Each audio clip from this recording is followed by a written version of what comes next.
परमहंस योगानंद जी अक्सर कहा करते थे कि जिसने समय को जीत लिया वह संसार को जीत सकता है, लेकिन जिसने समय को दिशा के बिना लगा दिया वह समय के ही जाल में उलझ कर रह जाता है।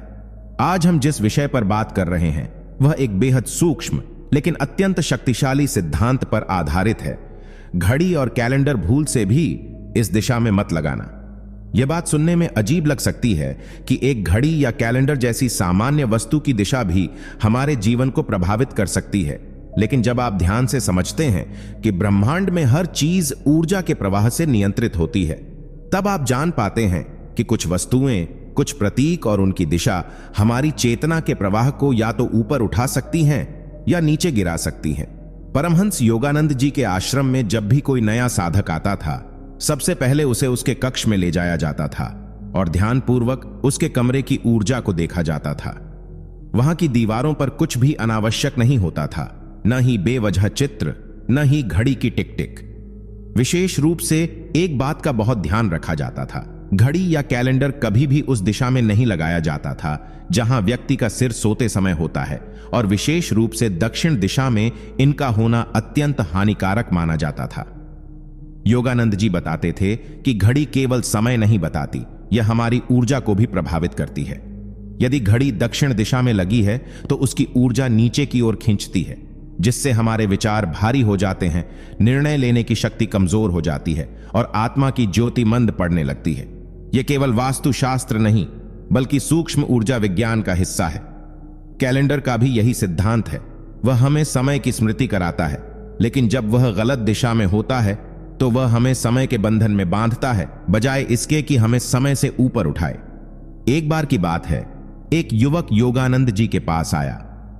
वह बहुत होशियार, शिक्षित और आत्मविश्वासी था, लेकिन पिछले कई महीनों से उसकी नौकरी चली गई थी, रिश्ते बिगड़ गए थे और वह दिन रात चिंता में डूबा रहता था। योगानंद जी ने उसकी बातें ध्यान से सुनी और फिर बिना कुछ कहे उससे केवल एक प्रश्न पूछा, तुम्हारे कमरे में घड़ी कहां लगी है? वह युवक चौंका और बोला, बिल्कुल मेरे सिर के ठीक पीछे वाली दीवार पर, दक्षिण दिशा में। योगानंद जी मुस्कुराए और बोले, जाओ उसे अभी हटा दो। युवक ने ऐसा ही किया और अगले 1 महीने में उसकी हालत आश्चर्यजनक रूप से सुधरने लगी। उसकी नींद गहरी हो गई, विचार शांत हो गए और जीवन में जो गति रुक गई थी वह पुनः बहने लगी। इस कहानी का गूढ़ अर्थ है कि हम भले ही बाहरी रूप से सब कुछ सही कर रहे हों, मेहनत, प्रयास, योग, ध्यान, लेकिन अगर हमारे आसपास की ऊर्जा गड़बड़ है तो उसका असर हमारी चेतना पर अवश्य पड़ेगा। और घड़ी तथा कैलेंडर जैसी वस्तुएं ऊर्जा का प्रतीक हैं। जब आप घड़ी की टिक टिक को लगातार सुनते हैं तो वह आपके अवचेतन मन में एक भय भर देती है। समय निकल रहा है, समय कम है, देर हो रही है, और यह भय हमारे आत्मिक विकास की सबसे बड़ी बाधा है। योगानंद जी कहते थे, ईश्वर के पास कोई घड़ी नहीं होती, उसके लिए हर क्षण एक शाश्वत वर्तमान है। जब तुम भी अपने जीवन में शाश्वत वर्तमान को जीने लगोगे तब घड़ी की जरूरत खत्म हो जाएगी। लेकिन इसका अर्थ यह नहीं कि हम समय का आदर न करें, बल्कि यह है कि हम समय को उसकी सही दिशा में सही भाव से उपयोग करें। उत्तर, पूर्व या उत्तर पूर्व दिशा में घड़ी लगाना शुभ माना गया है, क्योंकि ये दिशाएं ऊर्ध्वगामी ऊर्जा से भरपूर होती हैं। जब आप सुबह सुबह पूर्व दिशा में देखती हुई घड़ी को देखते हैं तो उसका प्रकाश और ऊर्जा आपके भीतर सकारात्मक प्रेरणा भरते हैं। यह केवल मानसिक नहीं, भौतिक और आत्मिक प्रभाव है। यही बात कैलेंडर पर भी लागू होती है। कैलेंडर उस समय की याद दिलाता है जो बीत गया और जो आने वाला है। अगर वह गलत दिशा में हो, जैसे दक्षिण या पश्चिम, तो यह हमें या तो पछतावे में डालता है या चिंता में। लेकिन जब वही कैलेंडर उत्तर या पूर्व दिशा में होता है तब वह प्रेरणा बन जाता है, हमें योजना बनाने, लक्ष्यों को निर्धारित करने और उन्हें प्राप्त करने की प्रेरणा देता है। परमहंस योगानंद जी ने समय और स्थान के रहस्यों को जितनी गहराई से समझा था वह एक साधारण व्यक्ति के लिए कल्पनातीत है। उनका मानना था कि संसार में कोई भी वस्तु व्यर्थ नहीं है। हर वस्तु की एक ऊर्जा होती है और हर ऊर्जा का एक दिशा से संबंध होता है। जब यह ऊर्जाएं सही दिशा में प्रवाहित होती हैं तो जीवन सहज हो जाता है, लेकिन जब यह प्रवाह उल्टा हो जाता है, जैसे दक्षिण दिशा में घड़ी या कैलेंडर, तब जीवन की गति भी उलटी दिशा में चलने लगती है। ऐसे में व्यक्ति चाहे कितनी भी मेहनत करे, भाग्य जैसे ठहर सा जाता है। वह आगे बढ़ना चाहता है, लेकिन कोई अदृश्य शक्ति उसे खींचकर नीचे की ओर ले जाती है। योगानंद जी कहा करते थे, जब तुम समय को अपने भीतर महसूस करने लगो, तब तुम समय के बाहर उठने लगते हो। लेकिन आज का मनुष्य घड़ी के कांटों से बंधा हुआ है। हर सेकंड उसकी चेतना को यह याद दिलाता है कि तुम देर कर रहे हो, तुम पीछे हो, तुम सफल नहीं हो। यह डर, यह असंतोष, यह चिंता घड़ी की टिक टिक से पैदा होते हैं, विशेषकर तब जब वह हमारे सिर के पीछे लगी हो या उस दिशा में जहां हम अक्सर ध्यान करते हैं, सोचते हैं या आराम करते हैं। एक साधक यदि दक्षिण दिशा में लगी घड़ी के सामने बैठकर ध्यान करता है तो उसका ध्यान कभी भी गहरा नहीं हो सकता। उसका मन बार बार उस घड़ी की ऊर्जा से खींचकर भटक जाएगा। इसी से जुड़ी एक सच्ची घटना आश्रम में घटी थी। एक वृद्ध साधक जिनका नाम अनंतानंद था, वर्षों से योगानंद जी के शिष्य थे। उन्होंने तपस्या की, ध्यान किया, सेवा की, लेकिन फिर भी उन्हें समाधि की अवस्था नहीं मिल पा रही थी। वे योगानंद जी के पास आए और बोले, गुरुदेव, मैं वर्षों से कोशिश कर रहा हूं, लेकिन वह अनुभव नहीं हो रहा जिसकी आप बात करते हैं, जहां समय रुक जाता है, जहां आत्मा मुक्त होती है। योगानंद जी शांत मुस्कुराए और बोले, क्या तुम ध्यान करते समय अपनी पीठ के पीछे कैलेंडर रखते हो? अनंतानंद जी चकित होकर बोले, हां गुरुदेव, मेरी पीठ के पीछे की दीवार पर ही कैलेंडर टंगा है। योगानंद जी ने कहा, उसे हटा दो। जब तक समय की स्मृति तुम्हारे अवचेतन में बनी रहेगी, तुम अनंत में प्रवेश नहीं कर सकते। यह घटना केवल प्रतीकात्मक नहीं, बल्कि अत्यंत गहरी है। कैलेंडर हमें यह याद दिलाता है कि हम कितने दिन व्यर्थ कर चुके हैं, कितने लक्ष्य अधूरे हैं, कितनी देरी हो चुकी है। और यह स्मृति हमें अपराध बोध और अधूरी यात्रा के बोझ से भर देती है। जब कोई साधक उस बोझ को लेकर ध्यान करता है तो भीतर उतरने के बजाय वह और बाहर चला जाता है। उसे हर सेकंड यह लगता है कि मैं समय में हूं, जबकि ध्यान का उद्देश्य ही है समय से मुक्त होना। परमहंस योगानंद जी कहते थे, घड़ी तुम्हारी मित्र हो सकती है यदि वह तुम्हें अनुशासन सिखाए, लेकिन यदि वह तुम्हारा स्वामी बन जाए तो वह तुम्हारे भीतर की शांति छीन लेती है। इसी कारण से उन्होंने आश्रम में एक अलिखित नियम बनाया था, ध्यान कक्ष में कोई घड़ी नहीं होगी। वहां केवल मौन होगा, केवल दिव्यता का स्पर्श होगा। जब साधक उस कमरे में प्रवेश करता था तो उसे ऐसा लगता था मानो वह समय के बाहर किसी दूसरे लोक में आ गया है। अब आप सोचिए, आपके घर में, आपके कार्यक्षेत्र में आपने घड़ी या कैलेंडर को कहां लगाया है? क्या वह आपके सिरहाने है? क्या वह दक्षिण की ओर है? क्या वह उस दीवार पर है जिसे देखकर आप हर सुबह जागते हैं? यदि हां, तो यह केवल एक भौतिक भूल नहीं, बल्कि ऊर्जा की दिशा में बाधा है। उस घड़ी की हर टिक टिक आपके भीतर एक अनजाना तनाव भरती है, जो दिन भर की भागदौड़, अनिर्णय और असंतोष का कारण बनती है। और यही असंतोष आगे चलकर रिश्तों में टकराव, निर्णयों में भ्रम और जीवन में ठहराव बन जाता है। योगानंद जी ने कहा था, तुम्हारा कमरा तुम्हारा मंदिर है। वहां हर वस्तु को इस तरह रखना चाहिए कि वह तुम्हारी आत्मा को ऊपर उठाए, न कि नीचे गिराए। इसीलिए उत्तर दिशा में घड़ी लगाने की परंपरा है, क्योंकि उत्तर दिशा ज्ञान, स्थिरता और सकारात्मकता की दिशा है। इसी तरह पूर्व दिशा भी उगते सूर्य की दिशा है, जहां नई शुरुआत, चेतना और विकास का संकेत मिलता है।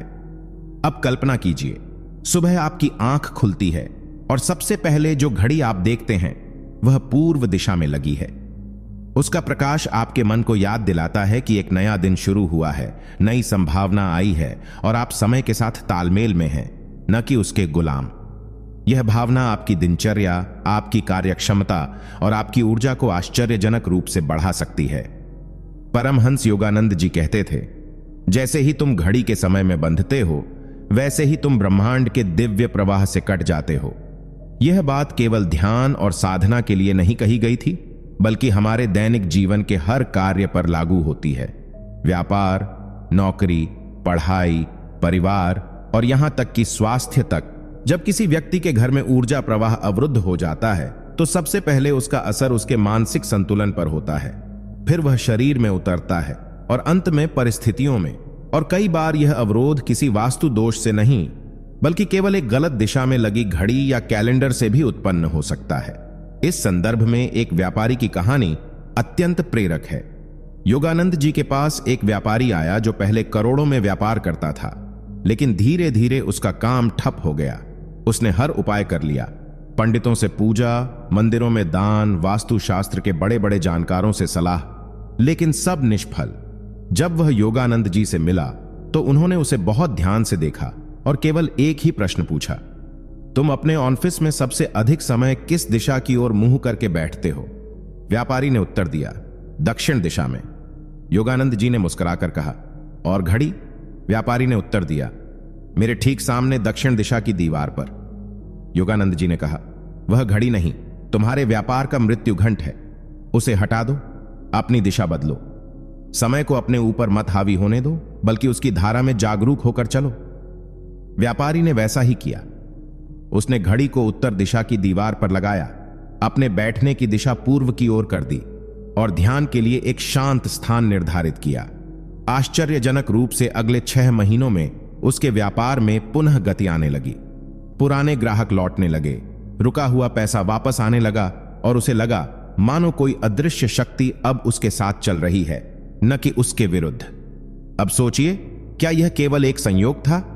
नहीं, यह उस ऊर्जा विज्ञान का हिस्सा है जिसे योगानंद जी डिवाइन मैग्नेटिज्म कहते थे, दिव्य चुंबकीय शक्ति। जब आपका शरीर, मन और पर्यावरण तीनों एक सामंजस्यपूर्ण धारा में बहते हैं तो आप उस चुंबकीय शक्ति के केंद्र बन जाते हैं जो अवसरों, रिश्तों और धन को खींच लाती है।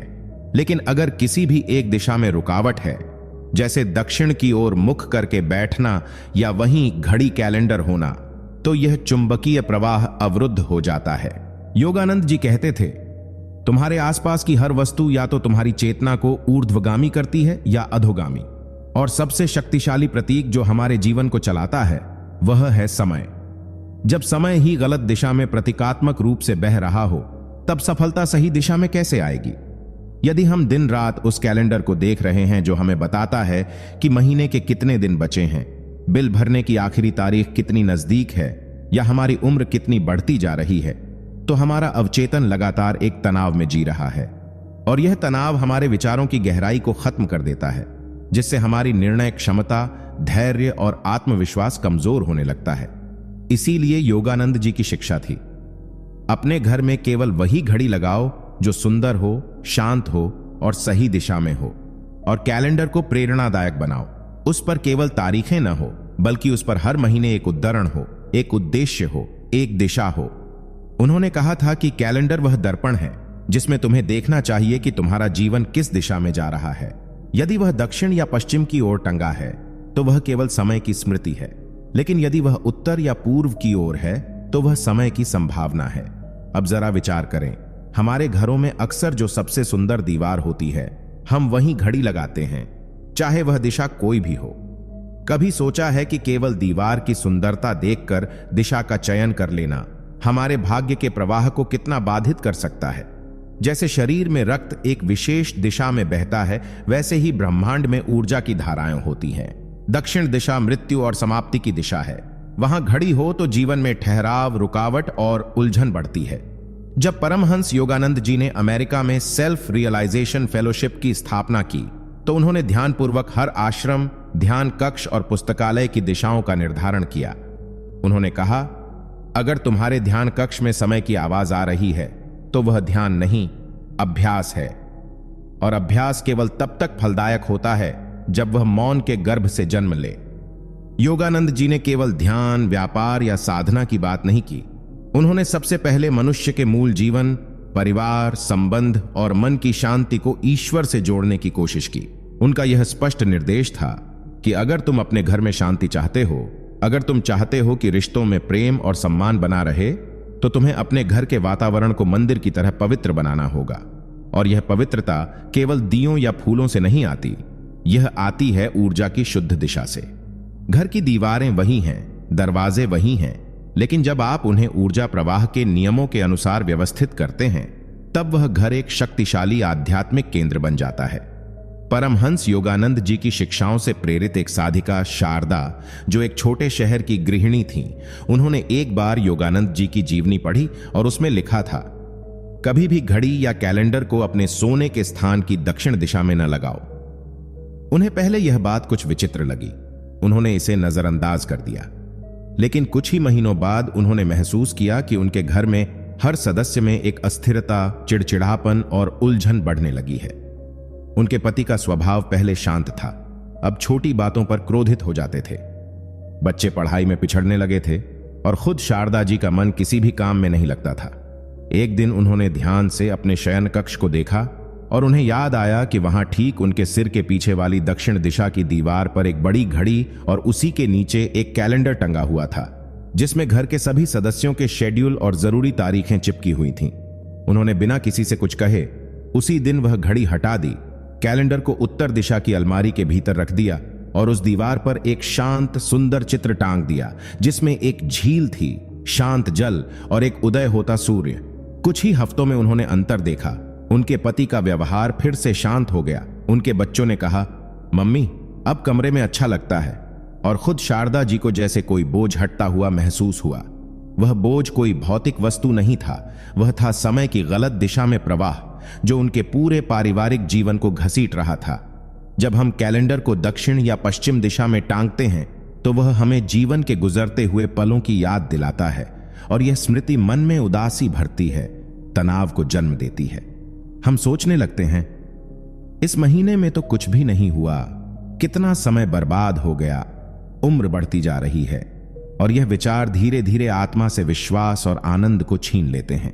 यही कारण है कि योगानंद जी कहते थे, जीवन में यदि समय का भय प्रवेश कर जाए तो ईश्वर की निकटता चली जाती है, क्योंकि जहां भय है वहां प्रेम टिक नहीं सकता, और ईश्वर प्रेम का ही नाम है। अब सोचिए, आपके घर में किस दीवार पर सबसे अधिक देखने वाली जगह है? अगर वह जगह दक्षिण है और वहीं घड़ी टंगी है, तो आप रोज उस ऊर्जा के संपर्क में आ रहे हैं जो आपको समय की दास्ता की ओर ले जाती है। यह आपको ध्यान करने से रोकती है, रिश्तों में सामंजस्य से दूर करती है, और धीरे धीरे आपके भीतर एक बेचैनी भर देती है। परमहंस योगानंद जी की दृष्टि में एक गृहस्थ का घर एक तपोभूमि है। उसमें हर वस्तु को इस दृष्टि से रखा जाना चाहिए कि वह आत्मा को ऊपर उठाए, न केवल पूजा का स्थान, बल्कि हर दीवार, हर कोना, हर प्रतीक। योगानंद जी ने यहां तक कहा था कि यदि तुम्हारे घर की दीवारें चुपचाप रो रही हैं, तो समझो कि घर की आत्मा दुखी है, और घर की आत्मा दुखी तब होती है जब उसके ऊर्जा मार्ग को बाधित कर दिया जाता है, खासकर उस प्रतीक से जिसे हम समय कहते हैं। घड़ी एक प्रतीक है जीवन की गति का, उसकी अनवरतता का, लेकिन अगर वह दिशा गलत हो तो वह गति हमें अपने केंद्र से दूर कर देती है। यही कारण है कि योगानंद जी ने स्पष्ट शब्दों में कहा था, घड़ी और कैलेंडर, इन दो प्रतीकों से ही अपने जीवन की चेतना बनती है। इन्हें गलत दिशा में मत बहने दो, नहीं तो चेतना भी उल्टी दिशा में बहने लगेगी। अब प्रश्न उठता है, इसका समाधान क्या है? योगानंद जी ने इसके कुछ सरल और अत्यंत प्रभावी उपाय बताए थे। घड़ी को पूर्व या उत्तर दिशा की दीवार पर लगाएं, जहां सुबह की रोशनी पड़ती है। यह सकारात्मक ऊर्जा को बढ़ाता है। कैलेंडर को खुला न टांगे, बल्कि उसे एक अलमारी के अंदर रखें, और जब जरूरत हो तभी देखें। और यदि टांगना ही हो तो उत्तर दिशा में लगाएं, जिसमें महीने की शुरुआत के साथ एक प्रेरणादायक उद्धरण हो। सोते समय घड़ी आपके सिर के पास या सिर के पीछे ना हो। विशेष रूप से डिजिटल घड़ी की नीली या लाल रोशनी मस्तिष्क की तरंगों को प्रभावित करती है और नींद खराब करती है। प्रत्येक महीने की शुरुआत में कैलेंडर को देखकर एक उद्देश्य बनाएं, न कि केवल तारीखों पर टिके रहे। परमहंस योगानंद जी का अंतिम संदेश यह नहीं था कि घड़ी मत लगाओ या कैलेंडर से डर जाओ। उनका सच्चा संदेश था, तुम घड़ी के स्वामी बनो, न कि उसके दास। उन्होंने बार बार कहा कि समय केवल भौतिक नहीं है, यह एक मानसिक और आध्यात्मिक स्थिति भी है। जो व्यक्ति पूरे दिन घड़ी देखकर जीवन जीता है, वह कभी वर्तमान में नहीं रह सकता, और जो वर्तमान में नहीं है, वह न अपने परिवार से जुड़ सकता है, न अपने कार्य से, और न ही ईश्वर से। योगानंद जी ने एक अत्यंत मार्मिक कथा सुनाई थी। एक बार एक छोटा बालक अपने पिता के पास आया और पूछा, पापा, आप हमेशा काम में व्यस्त रहते हैं, मुझे समय क्यों नहीं देते? पिता ने घड़ी की ओर देखा और कहा, अभी मैं बहुत व्यस्त हूं बेटा, कुछ घंटे बाद बात करेंगे। बच्चा चुपचाप चला गया। वह रोज यही पूछता और हर बार उत्तर यही होता। बाद में कुछ वर्षों बाद वही बच्चा किशोर हुआ और घर से निकल गया। जब पिता को अकेलापन महसूस हुआ और वह बेटे को खोजने निकले, तो बेटे ने उनसे वही सवाल किया, अब क्यों आए हो? अब मेरे पास समय नहीं है। योगानंद जी ने यह कहानी सुनाकर कहा, यह घड़ी का सबसे भयानक रूप है। यह हमें उन लोगों से दूर कर देती है जिन्हें हम सबसे अधिक प्रेम करते हैं, और जब हमें एहसास होता है तब बहुत देर हो चुकी होती है। सच तो यह है कि हम समय के पीछे दौड़ते हैं मानो वह कोई शत्रु हो, और इसी दौड़ में हम अपने सबसे मूल्यवान संबंधों, अपनी शांति और अपने स्व को खो बैठते हैं। यही कारण है कि योगानंद जी अपने शिष्यों से कहते थे, हर सुबह उठो, घड़ी से पहले अपने मन से पूछो, आज मैं कौन बनना चाहता हूं, और इस आत्म जागरण की प्रक्रिया में घड़ी और कैलेंडर को केवल उपकरण बनाओ, शासक नहीं। ध्यान की सबसे पहली शर्त यही है, समय की स्मृति से मुक्त हो जाना। जब आप आंख बंद करते हैं और अंदर उतरते हैं, तब घड़ी की आवाज एक दीवार बन जाती है। यही कारण है कि परमहंस योगानंद के आश्रमों में ध्यान कक्षों में घड़ी निषिद्ध थी। वहां मौन होता था, केवल आत्मा की ध्वनि, केवल ईश्वर की उपस्थिति। और योगानंद जी का विश्वास था कि जैसे ही तुम समय से परे जाते हो, तुम जीवन की असली धारा से जुड़ जाते हो। आज हम जिस दुनिया में जी रहे हैं, वहां हर चीज समय के साथ मापी जाती है। Deadline, time table, schedule, alarm, notification. लेकिन आत्मा का कोई टाइम टेबल नहीं होता। वह कभी भी खिल सकती है, जाग सकती है, रो सकती है, अगर हम उसे वह मौन, वह दिशा, वह स्थान दें। और इसके लिए जरूरी है कि हम अपने जीवन की छोटी छोटी आदतों को ईश्वर की दृष्टि से देखें। जैसे घड़ी कहां है, कैलेंडर कहां है, हम किस दिशा में बैठते हैं, किस दिशा की ओर देखते हैं। योगानंद जी ने कहा था, तुम अपने कमरे की दीवारों को चेतन बनाओ, उन्हें इस तरह सजाओ कि वे तुम्हें बार बार याद दिलाएं, तुम केवल शरीर नहीं, आत्मा हो, और आत्मा समय में नहीं, अनंतता में रहती है। तो भाई, अब जब तुम अगली बार अपने कमरे में देखो तो केवल सजावट मत देखो, ऊर्जा देखो। क्या घड़ी की दिशा तुम्हारे भीतर डर भर रही है या प्रेरणा? क्या कैलेंडर तुम्हें पछतावा दे रहा है या उद्देश्य? क्या तुम समय को देखकर भारी हो रहे हो या प्रेरित हो रहे हो? अगर नहीं, तो आज ही से बदलाव करो। घड़ी को उत्तर या पूर्व दिशा में ले जाओ। कैलेंडर को ऐसे स्थान पर लगाओ जो निजी हो, प्रेरणादायक हो, जहां वह दिन गिनाए नहीं, दिशा दिखाए। हर सुबह घड़ी से पहले ईश्वर को देखो। हर रात कैलेंडर से पहले आत्मा से संवाद करो। आज मैंने कितना प्रेम दिया, कितना मौन जिया, कितना सत्य बोला। यह परिवर्तन छोटे दिख सकते हैं, लेकिन यही छोटे परिवर्तन आत्मा के द्वार खोलते हैं। यही परिवर्तन तुम्हारे घर को तपोभूमि बनाते हैं, तुम्हारे जीवन को साधना बनाते हैं। और अंत में योगानंद जी के इन शब्दों को हमेशा स्मरण में रखना, जब तुम समय को साध लेते हो तो ईश्वर तुम्हारे पास बिना समय गंवाए आ जाता है।